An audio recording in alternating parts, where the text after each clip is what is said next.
Pouvez-vous vous présenter? Donc, je m'appelle Lily Saune, j'ai 35 ans et je suis autrice de bande dessinée.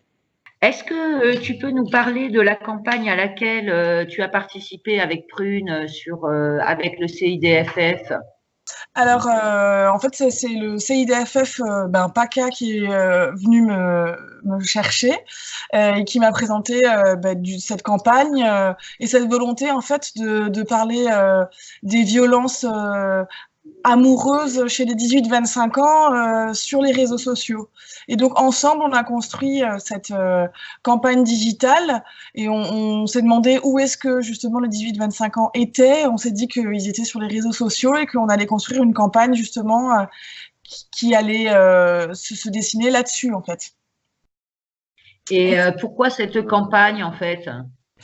Alors après, c'est le CIDFF qui connaît mieux les chiffres, mais c'est vrai que bon, du coup, il y a beaucoup de violence dans les couples, et c'est vrai que c'est une tranche d'âge qui est souvent oubliée en fait, qui souvent on se dit qu'à cet âge-là, c'est pas forcément intense ou j'en sais rien moi, ou c'est pas les gens sont pas encore installés ensemble, que du coup il y a peut-être pas de violence ou moins, et c'est peut-être c'est un trou en fait qui est pas qui n'est pas dont personne s'occupe et où en fait où il y a énormément de violence. Mais ça, le CIDFF pourra mieux vous en parler que moi.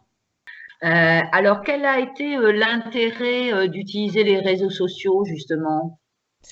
Eh ben, les jeunes, c'est là où ils sont. Après, faire des affiches dans les lycées ou dans les facs, ça peut être bien, mais je pense que ça vient moins les chercher. Là, le but, c'était de raconter des histoires sous forme de bande dessinée en story sur Instagram, essentiellement après sur d'autres réseaux sociaux aussi, mais on s'est vraiment concentré là-dessus, en se disant que ça viendrait peut-être les chercher et qu'ils suivraient et que ça pourrait être comme un profil d'une copine dont on suivrait l'histoire. Et c'est vrai que ça a quand même bien fonctionné. Je pensais pas, c'était un peu un test, hein, surtout de parler de ce sujet-là en bande dessinée. Je me demandais comment est-ce que les gens ils allaient se sentir investis, est-ce que ça allait leur parler ou leur faire peur, et on a essayé d'en parler quand même avec une certaine légèreté. Et le dessin donne aussi euh, cette, euh, cette légèreté et cette possibilité de pouvoir parler d'un sujet aussi difficile. Et c'est vrai que j'ai eu énormément. Alors, moi, je l'ai diffusé sur mes réseaux sociaux, le CIDFF aussi, et on a proposé à plein de gens de le partager. Et moi, personnellement, j'ai eu énormément de retours. Je me suis rendu compte à quel point ça avait pu avoir un impact, que les gens avaient pu se rendre compte que, effectivement, peut-être qu'ils en avaient déjà vécu. Souvent, on se dit que c'est pas grave ou qu'on a exagéré, qu'on n'a pas été victime, parce qu'on veut Ouais. pas donner ce mot-là, victime. On dit que non, le mot victime, c'est pour des choses plus graves.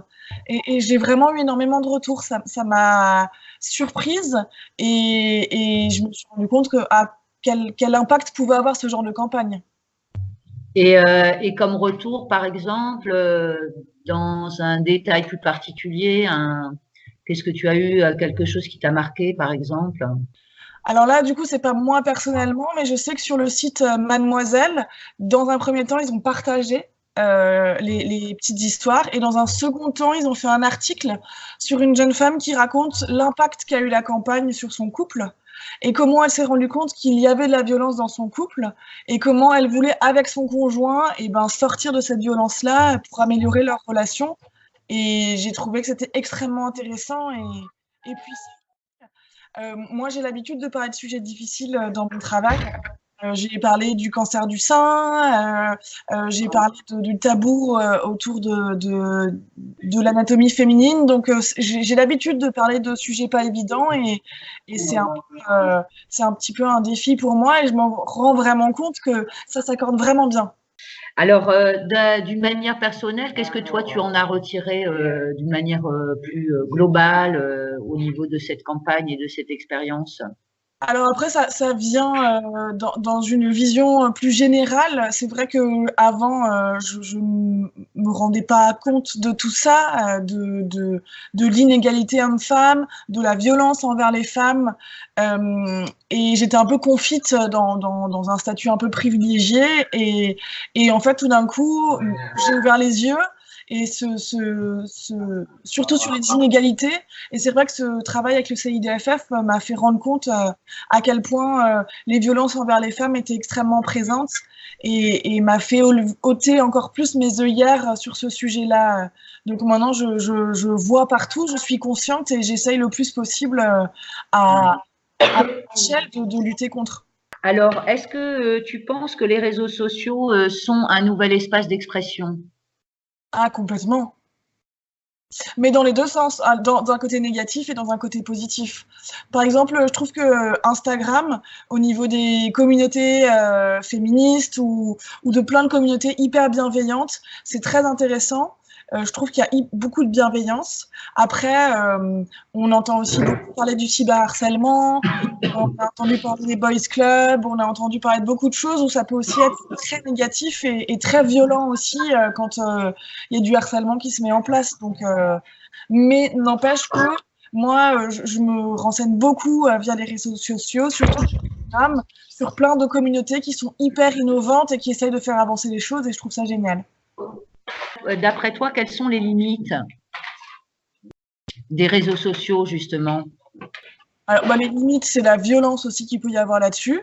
C'est une dérive qui peut être très compliquée. Hein. Il y a des jeunes qui ont fait des tentatives de suicide et ça ne devrait pas exister. Et donc là, je parle du cyberharcèlement. Et après, je pense qu'en effet, pour vraiment faire avancer les choses, il faut que les gens ils se rencontrent. Que des discussions sur les réseaux sociaux, c'est sympa, ça permet de construire sa propre réflexion.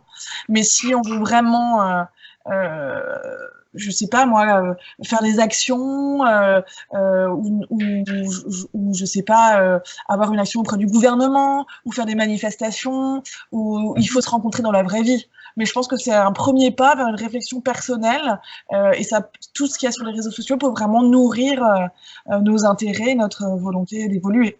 Pour terminer, quels sont pour toi les enjeux justement aujourd'hui? C'est sûr que les enjeux, du coup, je vois plus quelque chose de la gestion du négatif, on va dire. Donc, ce côté, justement, cyberharcèlement et l'impunité qu'il peut y avoir envers les personnes qui le font, en fait.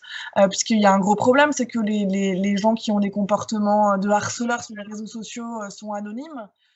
Et puis après, il y a aussi toute la liberté d'expression. En fait, il y a beaucoup de comptes féministes qui ont été censurés, beaucoup de photos, par exemple, de femmes qui sont grosses ou de photos qui montrent des corps très différents qui sont censurés. Donc là aussi, il y a cette réflexion à avoir sur les réseaux sociaux, en fait, de savoir où est la censure, où est-ce qu'elle se situe, qui c'est qui s'en occupe. Et puis, je pense je ne sais pas si vous en avez entendu parler, mais il y a aussi tous ces nouveaux métiers en fait, de ces gens qui regardent toute la journée des vidéos, des images pour décider si ces images sont censurées ou pas. Et donc c'est des personnes qui voient toute la journée des choses absolument affreuses, qui sont obligées de regarder des vidéos jusqu'au bout. Et c'est quand même des métiers qui sont terribles en fait. Et comment on gère aussi tous ces métiers autour de la censure. Ça me paraît les plus importantes. Après, il y en a plein d'autres, peut-être qui, moi, me paraissent moins importantes, mais qui le sont quand même. Ça va être le temps qu'on passe sur les réseaux sociaux. Ça va être aussi l'image que ça nous renvoie par rapport à des gens qui ont l'air d'avoir des vies parfaites et qui nous renvoient dans un sentiment plutôt très négatif par rapport à notre propre vie. Voilà, il y a plein. Eh ben, écoute, le petit mot de la fin, donc, pour participer à l'émission, justement. Ça pourrait être intéressant de réfléchir autant dans la vie, dans la vie réelle, on a des codes à respecter, et ça serait peut-être intéressant de réfléchir à un code de conduite sur les réseaux sociaux, en fait, qui serait un reflet de la réalité et qui, pour l'instant, ne l'est pas, en fait. Ça serait intéressant d'avoir une réflexion par rapport à ça. De responsabiliser un peu les gens aussi d'avoir un peu un recul. Hein. Complètement. Merci beaucoup, Lydie. Merci beaucoup. Merci. À bientôt.